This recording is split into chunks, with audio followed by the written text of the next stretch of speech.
যেহেতু ব্যাটিং নিয়ে আমরা অলমোস্ট কথা বলে ফেলেছি, তাহলে লাস্টের দিকে আমি আপনার সঙ্গে এই ব্যাটিং অ্যাপ্রোচেই কথা বলতে চাই মেহেদী হাসান মিরাজের জন্য। উনি প্র্যাকটিস ম্যাচে কিন্তু 100 করেছেন এবং ফার্স্ট ইনিংসেও কিন্তু ভালো ব্যাটিং করেছেন। ওনার এই যে চেঞ্জেসটা এবং ম্যাচিউরিটিটা, এটা আপনি কিভাবে দেখেন? ডারউইনে সবসময় traditionally number 6, number 7, number 8 batting খুবই গুরুত্বপূর্ণ থাকে। আপনি এর আগে অস্ট্রেলিয়া এ এবং শ্রীলঙ্কা এর মধ্যে প্র্যাকটিস ম্যাচ যদি দেখে থাকেন, তাহলে সেখানে শ্রীলঙ্কার number 6, number 7, number 8 scored maximum number of runs. So Mehedi Hasan Miraz তার ইনিংসটা খুবই গুরুত্বপূর্ণ ছিল, ভাইটাল ছিল, এবং আমার কাছে ব্যক্তিগতভাবে মেহেদী হাসান মিরাজই আসলে প্লেয়ার অফ দ্য ম্যাচ। কারণ ওই নাম্বার 6 এর ওই পজিশনটায় নেমে মিরাজ যেভাবে ব্যাটিং করেছেন, I saw a slight technical change in the batting of Mehedi Hasan Miraz. Now he is standing at a very crouching position, এবং আগে he use to stand in a slight upright position, but now he is crouching more, which is really creating the balance of his head right now. আমার কাছে মনে হয় যে the eye line is not falling after the trigger movement. It's very much well balanced, and he played the driving deliveries very well, as well as মিরাজের যে দুর্বলতার জায়গাটা ছিল যে against the short pitch deliveries, definitely condition was a favourable one, যে অস্ট্রেলিয়ার typical ওই কন্ডিশনের মতো ওই রকম স্টিয়ার বাউন্স পায় নাই, বাট যে বাউন্সটাই পেয়েছেন বা যে বাউন্সটাই আছে সেটা তো মিরাজের দুর্বলতার জায়গা ছিল, but Miraz handled it very well. But I have to give credit to Taskin Ahmed. I had a conversation with Taskin Ahmed the night before maybe third day. ওইখানে ওই কথাটাই হচ্ছিল যে নাম্বার 6, নাম্বার 7, নাম্বার 8 এর ব্যাটিং খুব গুরুত্বপূর্ণ, এবং the partnership before lunch 45 between Taskin and Meheদি Hasan Miraj, that particular partnership really set the entire tone of the match. আমার কাছে মনে হয় হাসান মাহমুদ কিন্তু 70 প্লাস বলে exactly the strategy of Bangladesh team. দেখেন আপনি নরমালি কিন্তু তাইজুল ইসলাম নামে হাসান মাহমুদের আগে, but the strategy was let's not expose the left-handed batters in front of Nathan Lyon. Nathan Lyoner against A বাহাতি ব্যাটারদেরকে expose না করা, because definitely he will get the angles, right angle to deceive the batter. So Hasan county cricket খেলে এসেছেন, হাসানের defence খুব ভালো, এটা একটা খুব গুরুত্বপূর্ণ বিষয়, এবং হাসান ওই সময়টায় সার্ভাইভ করে গেছেন। প্রথম দিন শেষে নেথান লায়নের 33 বল থেকে 13 রান করে হাসান নট আউট ছিলেন। এই 33 বল যদি তাইজুলকে পেতেন হয়তো উইকেট পড়ে যেতে পারত, কারণ ডেফিনেটলি উই অল নো যে against right arm off break bowlers left handed batters আর quite vulnerable. So the strategy was good, but after that আমার কাছে মনে হয় যে you have to give credit to Taskin Ahmed. The partnership আমার কাছে মনে হয় যে it was the match setting partnership, এবং ডারউইনে always lower order batting is very important, যেটা এই টেস্ট ম্যাচটাতে বাংলাদেশের ক্ষেত্রে হয়েছে, এবং it really did the trick. আমরা বাংলাদেশের প্রমিনেন্ট ব্যাটসম্যানদের কথা বললাম, কিংবা লোয়ার অর্ডারে হাসান মাহমুদ, তাসকিনের কথাও আপনি বলছিলেন যে ব্যাটিংটা বাংলাদেশের কিন্তু খুব ভালো গেছে এই টেস্টে। বোলিংয়ের কনসেপ্টের কথা যদি আমরা বলি, যে বাংলাদেশের আসলে অলওয়েজ কিন্তু মানে রিসেন্ট টাইমে বোলাররা কিন্তু বাংলাদেশকে ম্যাচ বাঁচিয়েছে, এবং অস্ট্রেলিয়ার এই কন্ডিশনে হাসান মাহমুদ বলেন কিংবা বাকি পেসাররা সবাই কিন্তু খুব ভালো খেলেছেন। যদিও আমরা মিস করছিলাম যে শরীফুল আবার ব্যাক করেছেন, আমাদের পেস ব্যাটারিও কিন্তু ব্যাক করছেন না এখন immediately.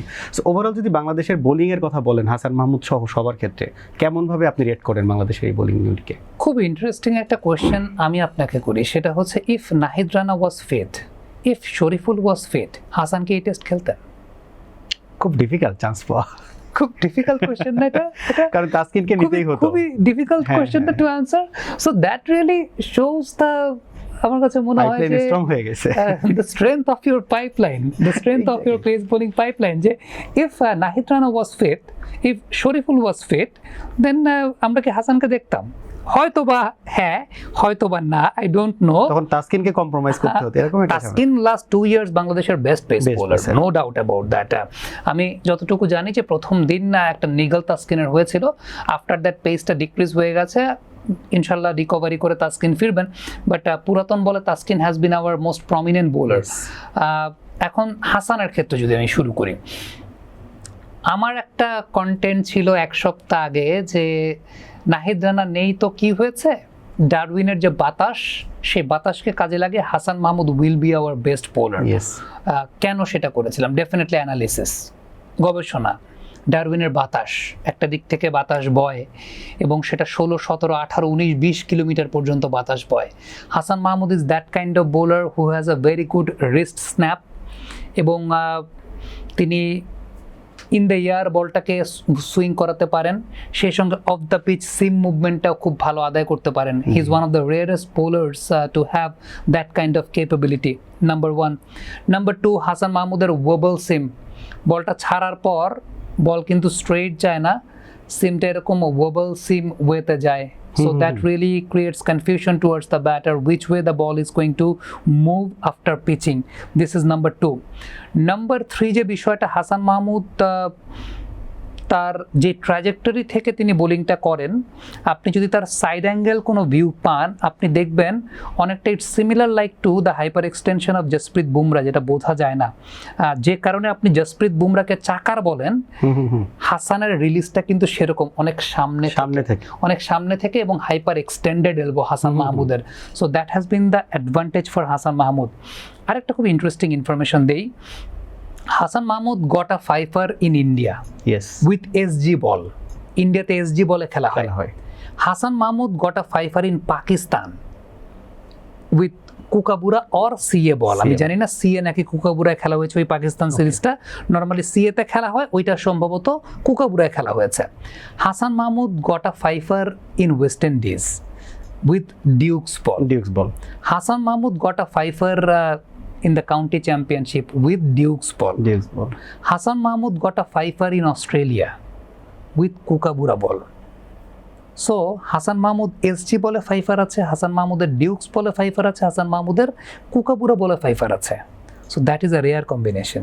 It's very difficult to handle the SG ball when you are not used to. এটা তারেক আজিজ খান একটা কথা বলেছিলেন ইন্ডিয়া ট্যুরের আগে, while he was taking care of the pace bowling unit, যে বাংলাদেশের পেস বোলাররা যেহেতু they are not used to bowling the SG balls, so it will be difficult, it's going to be difficult to handle the SG ball। কারণটা হচ্ছে প্রত্যেকটা বলের কিন্তু আলাদা mechanism থাকে। আমি হাসানের সঙ্গে I was having a conversation where Hasan mentioned যে SG বলটা একটু স্প্লিট ফিঙ্গার করে ধরতে হয়, কারণ SG বলের সিমের পজিশনটা একটু অন্যরকম থাকে, অ্যান্ড হাসানের নর্মাল বল ধরার ধরনটাই আসলে এরকম একটু গ্যাপ রেখে ধরা। So he really goat the advantage. এটা হচ্ছে নাম্বার 1। নাম্বার 2 যে বিষয়টা, সেটা হচ্ছে হাসানের ক্রিকেটীয় মস্তিষ্কটা আসলে খুব ভালো। কাউন্টি ক্রিকেট খেলেছেন, আমার কাছে মনে হয় হাসান রেড বলের ক্রিকেটটা যেভাবে খেলছেন, he might get a call from the Sheffield Shield হচ্ছে অস্ট্রেলিয়ার যেটা ঘরোয়া ক্রিকেট 4 দিনের, সেখানে তিনি হয়তো বা ডাক পেতে পারেন। সো বাতাসের ব্যবহারের ক্ষেত্রে আমি যে বিষয়টা বলেছিলাম যে বাতাসের ব্যবহারটা করা, আপনি দেখবেন যে সেকেন্ড ইনিংসে when Bangladesh got the wicket of Travis Head, that time Liton Kumar Dash was the most excited one and he was pointing towards Nazmul Shanto. They were having a conversation. সেটা কি হতে পারে? যেটা হতে পারে সেটা হচ্ছে হাসান কিন্তু ইনিশিয়ালি স্টার্টটা ওই এন্ড থেকে করেন নাই, ওই ওভারের আগে হাসান মাহমুদকে এন্ড পরিবর্তন করানো হয়েছে। সম্ভবত it was Liton Kumar Das who said to Najmul Shanto to change the end of Hasan Mahmud because the breeze was coming from that end, বাতাসটা ওই প্রান্ত থেকে আসছিল। So Hasan got the advantage of bowling on the breeze. Okay, so ওই বাতাসের ফরে বোলিং করার যে সুবিধাটা, ওইটা সম্ভবত হাসান সেই সময়টায় পেতেন, এবং ট্রাভিস হেডের উইকেটটা যখন পেয়েছেন, পাওয়ার পরে Liton Kumar Das was pointing towards Najmul Shanto, যে বলছিলাম না। Now this is another interesting thing, two of the most intelligent cricketing brains of Bangladesh cricket, Nazmul Shanto and Liton Kumar Dash, both of them are captains in different formats. Yes. So that is a blessing for Bangladesh cricket.